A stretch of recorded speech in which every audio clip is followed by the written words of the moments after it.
Muito bem. Título da exposição de hoje: o legalismo é a perversão do Evangelho. Eu posso usar tranquilamente aqui, sem ressalva alguma, aquilo que o próprio Paulo fala à igreja de Gálatas.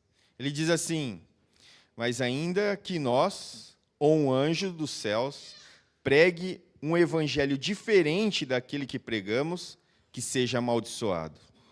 E repete, como já dissemos, agora repito, se alguém lhes anuncia um evangelho diferente daquele que já receberam, que seja amaldiçoado, anátema. O legalismo é a própria perversão do evangelho. Então, quando nós vemos qualquer coisa adicionada ao evangelho, é uma perversão. E o que nós mais vemos com frequência é o legalismo. É adicionar as coisas como se Deus ele falhou em determinado assunto, então o homem vai melhorar a sua condição diante de Deus, colocando uma regra adicional. É a perversão do evangelho, é anátema. Não tem como nós flertarmos ou acreditarmos que 1 milímetro que nós adicionemos à palavra de Deus vai nos levar para mais perto dele. Pelo contrário, vai levar eu e você para bem longe dele. E aqui nós vamos ver, na leitura do texto da exposição, que o sábado, que foi originalmente instituído por Deus como um período de descanso, de bênção para o povo de Israel, foi desvirtuado de tal maneira que esse rigor do legalismo trouxe uma interpretação equivocada daquilo que Deus queria. Em vez de trazer um benefício tanto para o nosso deleite nele, descanso nele, de trazer o deleite físico para o descanso do nosso corpo, do trabalho, fez então eu e você, especialmente aqueles que viveram nesse tempo, escravos do sábado. Em vez daquilo trazer algum benefício que lhe aproximasse de Deus, fez o contrário. Se tornou um peso, uma carga insuportável. Então, em vez de trazer benefícios espirituais e físicos, tornou-se um fardo, restringindo a liberdade e ofuscando o verdadeiro ensino que estava sobre o texto. Vocês viram como o profeta Miqueias corrige aqui os homens. Eles queriam fazer sacrifícios de tal maneira que eles fossem perdoados. Mas o que Deus requer é obediência e fidelidade. Somos nós que muitas vezes complicamos aquilo que está tão fácil para que nós exercitemos, como Pedro falou. Deus nos deu a fé. Agora, eu e você temos a responsabilidade de exercitarmos ela, de colocá-la em prática, de desenvolvê-la. Não que ela seja falha em algum aspecto, não, porque é o ordenamento do próprio Deus para nós, como povo de Deus. Então, convido você a abrir o texto da exposição, Marcos capítulo 2, versículos 23 a 28.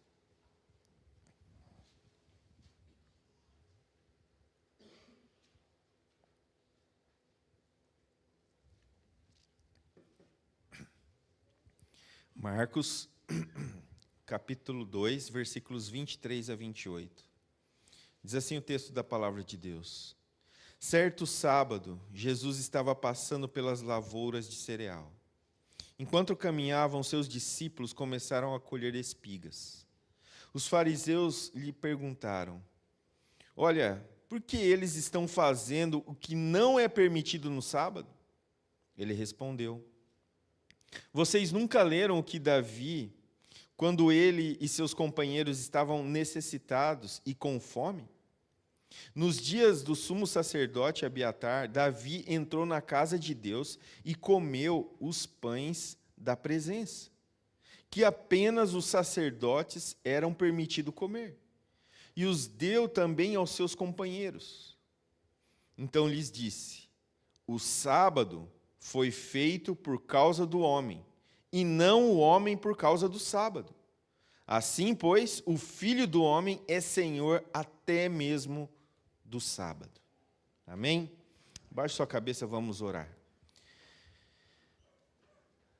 Bondoso Deus, Deus de misericórdia, Deus de toda consolação, Deus de graça, bondade e amor, Deus de justiça, nós rogamos a Ti, em humildade, que nos ensine na Sua palavra, por meio do Teu Santo Espírito, e nos guie a um viver prático daquilo que o Senhor nos deu na palavra revelada.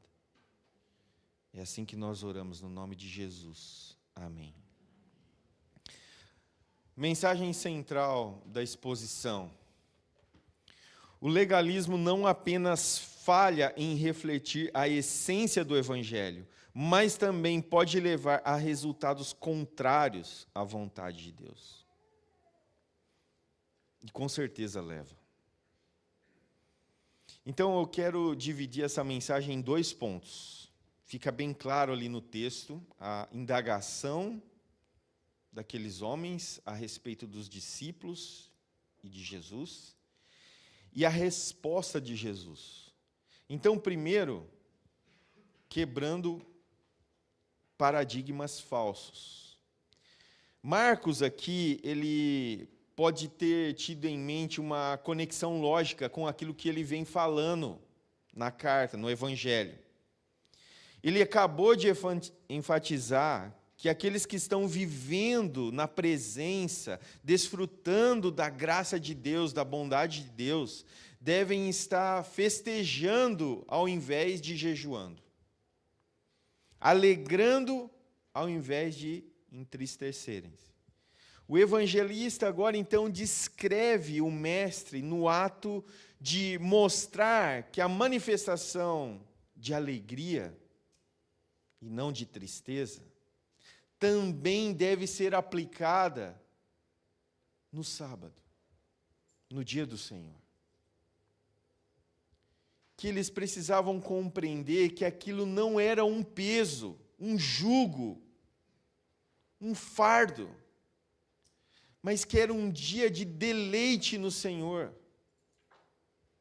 e não de restrições criadas por homens, e não de leis ditadas por homens falhos e pecadores, mas que o homem deveria desfrutar daquilo que Deus lhe deu, e que foi feito por Deus para que o homem desfrute, e não que seja um jugo sobre ele. Mateus, ele narra que os discípulos estavam famintos, algo que Marcos não deixa no texto. E o que eles estavam fazendo não era tirando proveito, vamos pegar aqui as espigas e vamos sair vendendo. Vamos roubar, em outras palavras, né? Porque essa era a ideia daquilo que os fariseus estavam pensando, ou parte da ideia, né? Vamos pegar aqui e vamos tirar lucro com isso? Pô, nós não plantamos, nós só vamos desfrutar. Não, eles estavam apanhando porque estavam famintos. E nós vimos a resposta de Jesus. Então, o que eles estavam fazendo era completamente legítimo diante da lei. Abra sua Bíblia em Deuteronômio, capítulo 23, versículo 25.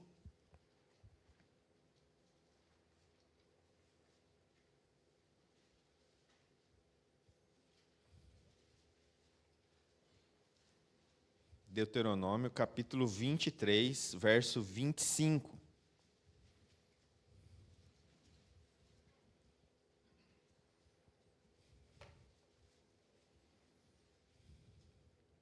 Se entrarem na plantação de trigo do seu próximo, poderão apanhar espigas com a mão, mas nunca usem a foice para ceifar o trigo do seu próximo. Se fosse para saciar a fome naquele momento, não havia proibição. Não havia.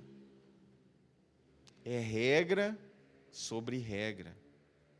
Na verdade, essas regras que eles criaram, ia contra aquilo que já tinha sido estabelecido.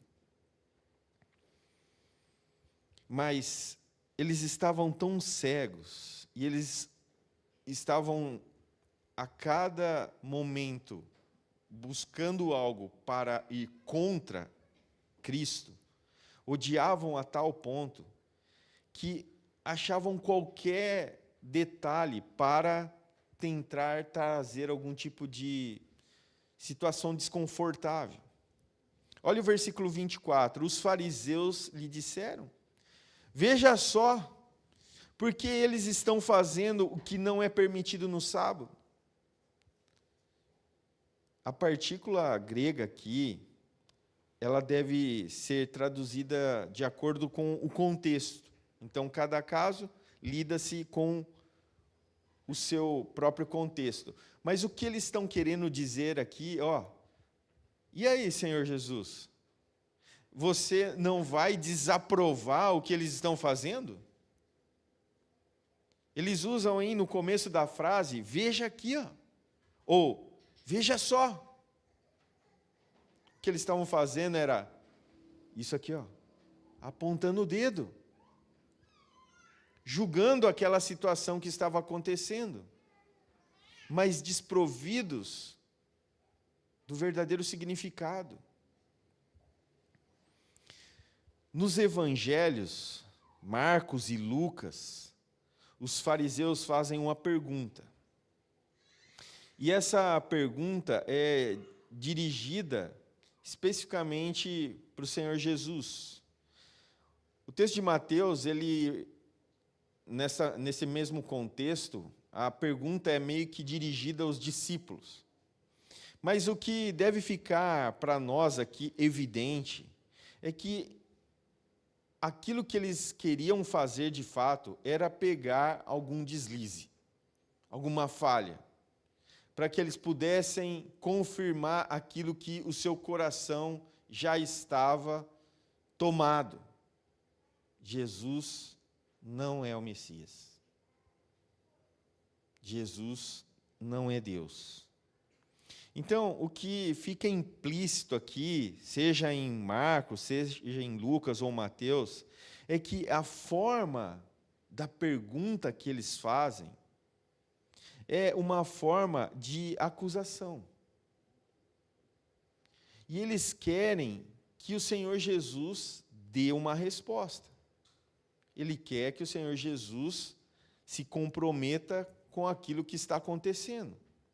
E a razão que se segue é que eles, como se estivessem fazendo uma indagação daquilo que era a lei para eles. O trabalho no sábado não é proibido? E aí eles adentram não mais às leis, aos 10 mandamentos, e vão para as leis dirigidas ao próprio povo. Os rabinos não tinham criado 39 principais trabalhos, e que esses 39 trabalhos foram divididos em 6 categorias menores, e que especificamente o colher espigas no sábado era algo errado? Era isso que envolvia. De acordo com a nossa lei, com aquilo que os rabinos adicionaram à lei de Deus, colher espiga não é errado, ainda mais no sábado. Olha só, veja só, os seus discípulos estão colhendo espigas no dia que não pode ser colhida. Então, obviamente, o que estava acontecendo era que os inimigos de Cristo enterravam a lei de Deus e colocavam as suas leis, as suas ordenanças como principais. Vamos ver isso lá no Evangelho de Mateus, mas em outra ocasião, para vocês compreenderem comigo aqui. Mateus capítulo 15, nós vamos ler dos versos 3 a 8.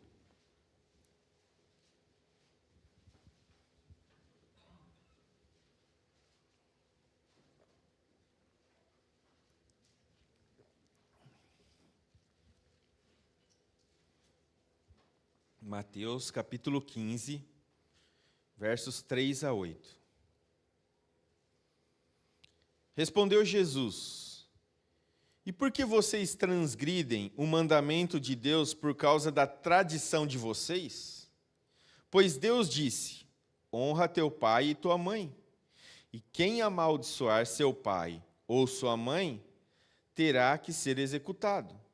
Mas vocês afirmam que se alguém disser a seu pai ou a sua mãe, qualquer ajuda que vocês poderiam receber de mim, é uma oferta dedicada a Deus. Ele não é obrigado a honrar seu pai dessa forma. Assim vocês anulam a palavra de Deus por causa das tradições de vocês. Hipócritas, bem profetizou Isaías acerca de vocês, dizendo: este povo me honra com os lábios, mas o seu coração está longe de mim. Então, as adições às leis de Deus desacreditam a sua sabedoria, como se ele tiver deixado fora algo necessário que o homem possa suprir. De uma forma ou outra forma, levam sempre a quem os homens desobedecem a Deus. Eles criaram uma outra regra. Se seu pai, se a sua mãe estiver necessitando de uma ajuda, você, como filho, deve honrar. E aí o que eles faziam? Olha, se eu estou me dedicando a Deus, isso basta. Eu não preciso honrar meu pai e minha mãe. O que eles estão fazendo com a lei, com o 5º mandamento? Ó Deus, uma coisa ou outra. Nós entendemos que o melhor é nós adorarmos a Deus, é servirmos a Deus. O meu pai e minha mãe, pouco importa. Eu já estou honrando ao Senhor. Então eu ficava desobrigado de cuidar dos pais, de honrar os pais. É isso que eles estavam fazendo. Então é uma perversão. Quão agradecidos nós devemos ser e estar pela palavra escrita de Deus, pela palavra revelada de Deus. Nós nunca pensemos que a religião da Bíblia pode ser melhorada, que aquilo que nós temos na palavra é insuficiente. E, infelizmente, é o que nós mais vemos aí por aí. A pregação fala mais do homem, ou para o homem, do que do próprio Deus revelado nas Escrituras. Algumas vezes leem um texto, mas abandonam ele assim que terminam de ler, para encaixar dentro de questões da vida humana e exaltar o homem e falar que Deus está a seu serviço. Que Deus está pronto para lhe atender nas suas necessidades. Como se nós fôssemos Deus e Ele fosse o servo. Nosso bendito Senhor falou, o Senhor Jesus alertou sobre essas tradições, sobre esses inventos próprios de homens, pecadores, miseráveis. Deu exemplos claros. havia uma transgressão do 5º mandamento. Eles não poderiam trocar uma lei criada por homens por aquela que foi criada por Deus. Isso é a sina da hipocrisia. Então, se nós criarmos qualquer coisa aqui como uma regra que tem o intuito de nos aproximar de Deus, que não tem fundamento nas Escrituras, nós erramos, nós falhamos, nós pervertemos o Evangelho. Nós devemos ser amaldiçoados, porque estamos fazendo do Evangelho de Cristo, que é suficiente para salvar, algo a ser complementado por nós. Veja bem, por mim, um mísero pecador. E aí então, vem, depois dessa quebra de paradigma, desse falso evangelho, desse falso ensino sobre o sábado,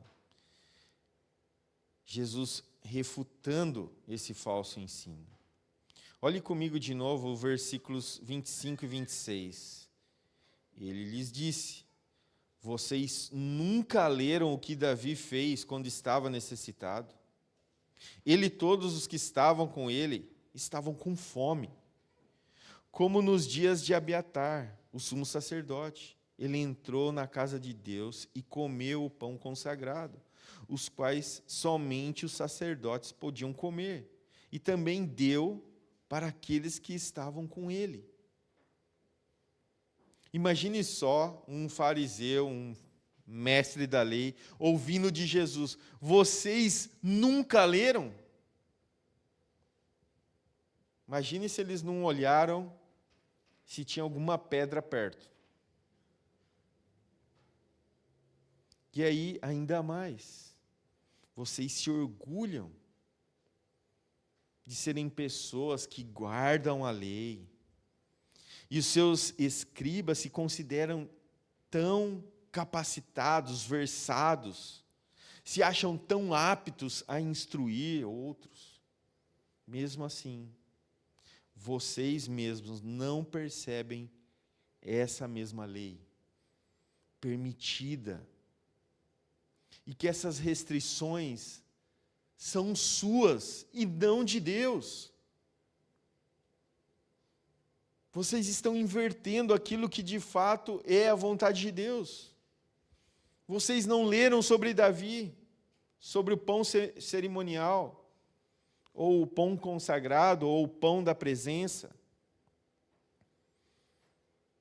ou o pão da propiciação. Ele consistia em 12 pedaços de pães, que era colocado em uma mesa. Lá no texto de Êxodo é descrito em detalhes, eu vou compartilhar aqui, resumidamente. Uma mesa de 91 centímetros de comprimento, 45 centímetros de largura e 68 centímetros de altura. A mesa coberta de ouro puro, com uma moldura também de ouro, com 4 argolas em cada canto, também de ouro, por meio dos quais eram passadas 2 varas para transportar. Esse era o objeto a qual os pães eram colocados. E que ficava ali perto do santo lugar, o lugar da morada de Deus, do Santo dos Santos. O pão da propiciação estava ali dividido em 2 fileiras, representando as 12 tribos. E aqueles pães eram colocados no sábado e eram tirados no outro sábado, e só os sacerdotes, Arão e seus filhos, poderiam comer. Apenas eles. Mas, por essa ocasião, foi dado a Davi e os seus soldados.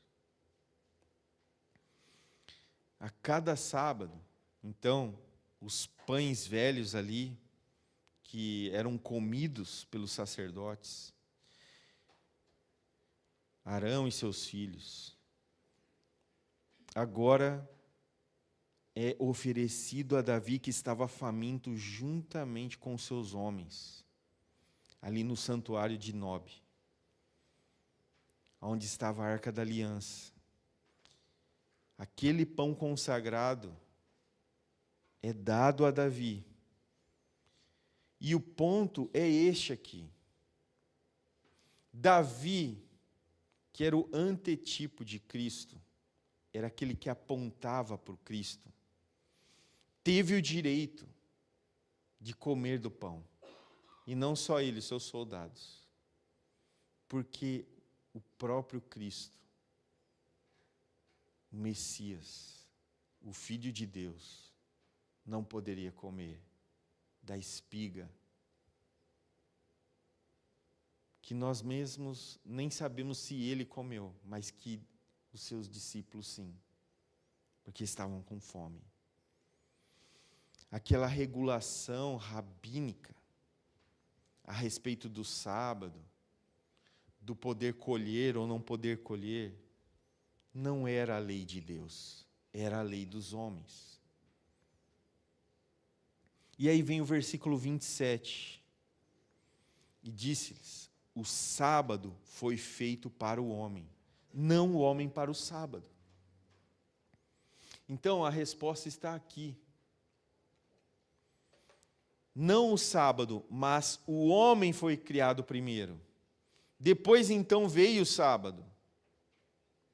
O sábado foi instituído para abençoar o homem, para mantê-lo saudável, para fazê-lo útil, portanto, feliz, para torná-lo santo, para que pudesse calmamente meditar nas obras de seu Criador, para alegrar-se com Jeová, Isaías 58, 13 e 14, e olhar para o futuro, para o ainda não, que nós estudamos hoje na sala de EBD, naquela alegre expectativa do nosso sabático perpétuo, eterno, como povo de Deus. É isso, irmãos. É exatamente isso. O Senhor quer que eu e você possamos desfrutar da liberdade que Ele nos deu para nos deleitarmos nele. Não é para fazer o que nós queremos. Não é para inventar regras sobre regras. Mas é que nós mantenhamos a fidelidade e a obediência tão somente a Ele, confiados no Cristo que nos salvou, no nosso mediador, no Senhor do sábado. E não que nós venhamos a nos escravizar com leis humanas. Os rabinos, por meio dessas exigências minúsculas, absurdas, restrições sem sentidos, que eram mais opressivas, estavam matando o povo de Deus. Estavam tão preocupados com espigas que iam alimentar os homens famintos, que pensaram mais na lei do que na criação que Deus nos deu para que nós nos deleitássemos nela. O sábado, para nós hoje, na nova aliança, o domingo, é o dia de nós nos deleitarmos no Senhor. Descansarmos das nossas tarefas da semana e meditar sobre o Deus da criação. Desfrutarmos da salvação que temos em Cristo Jesus. Louvar de todo o coração, nos empenhar, estarmos aqui bonitos, alegres, deleitosos nele, satisfeitos nele, na suficiência de Cristo, no privilégio que Ele nos dá aqui de nos reunir como parte do corpo de Cristo. E aí Jesus conclui dizendo: consequentemente, o Filho do Homem é Senhor até mesmo do sábado. Quando Jesus disse que o sábado foi feito para o homem, estava implícito que Deus o tinha feito assim. Ele criou o homem e depois o sábado, para o deleite dele. Foi o Senhor e mais ninguém que estabeleceu o princípio a ser observado pelo seu povo, e não aquilo que o homem queria. É com a autoridade que foi dada ao Filho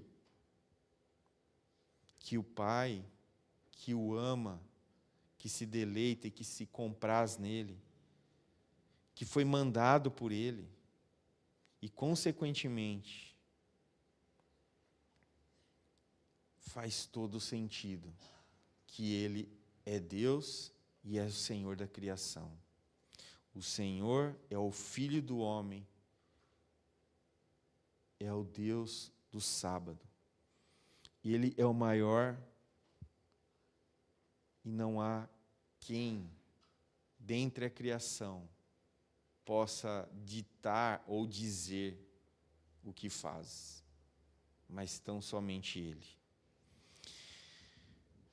Certamente, se Jesus é o Filho do homem, é Senhor sobre tudo, e não seria também do sábado? Sim, ele é. Ele não só foi como é.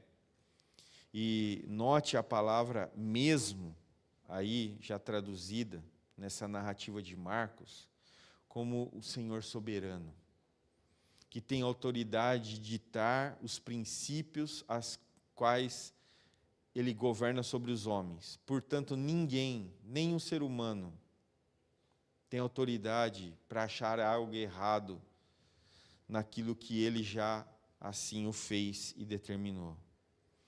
E aí eu vou concluir, irmãos, mas essa conclusão vai ser um pouquinho diferente de costume.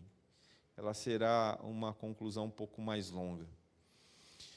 O primeiro detalhe dessa conclusão é que o legalismo, muitas vezes, disfarçado de um zelo religioso, representa uma insistência exagerada em regras e tradições humanas que, embora possam aparentar santidade, frequentemente desviam o indivíduo da vontade de Deus.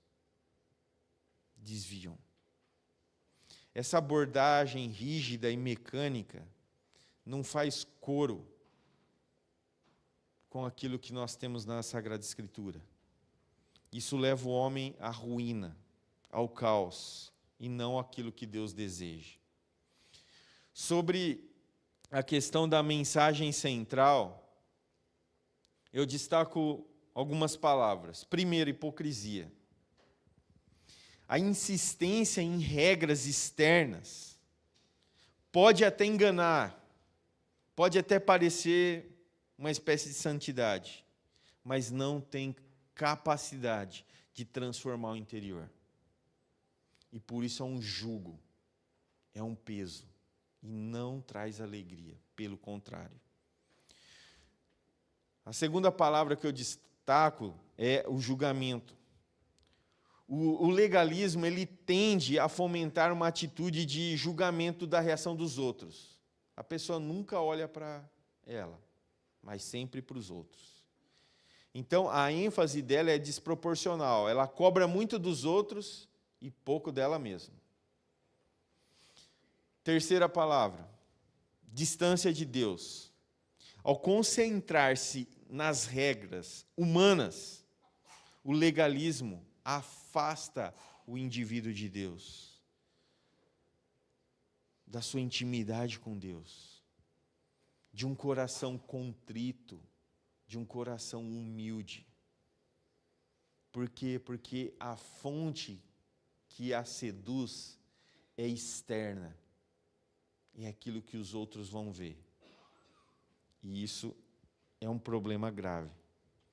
E o último destaque é ignorar a misericórdia. Deus foi misericordioso com Davi, quando ele come o pão da propiciação. O legalismo frequentemente ignora a misericórdia e a necessidade humana de um favor divino. É sempre o homem que vai na direção de Deus, e não Deus na direção do homem. É sempre a obra a qual o homem faz que é dada a ênfase, e não aquilo que Deus fez. é a perversão do evangelho. É pão da proposição, tá? Eu falei propiciação, é proposição. E o que Deus realmente deseja? A Bíblia já nos deu aquilo que agrada a Deus. E não são comportamentos externos, baseados em leis humanas, mas é aquilo que Miqueias nos chama a viver, amar a Deus, ser fiel a Ele e obediente àquilo que Ele já nos falou na sua palavra. E aquilo que o Senhor Jesus resumiu, amar a Deus acima de tudo e ao próximo como a si mesmo. Então, a verdadeira obediência a Deus não é resultado de uma adesão cega a regras, mas de um coração transformado pela graça de Deus, pelo arrependimento e fé em Jesus. É o amor de Deus que nos leva a viver de acordo com seus propósitos, e não o medo ou a pressão social. E aí, então, a conclusão da conclusão. O legalismo pode parecer um caminho de santidade, mas a sua essência está em descompasso com a vontade de Deus. Deus não se agrada do esforço humano baseado em orgulho ou vaidade espiritual, mas busca aqueles que o adorem em espírito e em verdade. Ele deseja que o seu povo viva não sob o peso de regras humanas, mas na liberdade que vem de um relacionamento genuíno com Ele, fundamentado no amor, na misericórdia e verdade. Portanto, querido irmão, seja vigilante e ore sempre. Amém? A letra mata, mas o Espírito vivifica. A letra aqui não é a lei de Deus. Vocês já sabem disso. Mas essas regrinhas humanas que matam o homem. Mas quando você entende, de fato, a vontade de Deus, você faz voluntariamente, amorosamente e com a intenção de agradá-lo, porque Ele é, de fato, o seu Deus e o seu Salvador. Amém?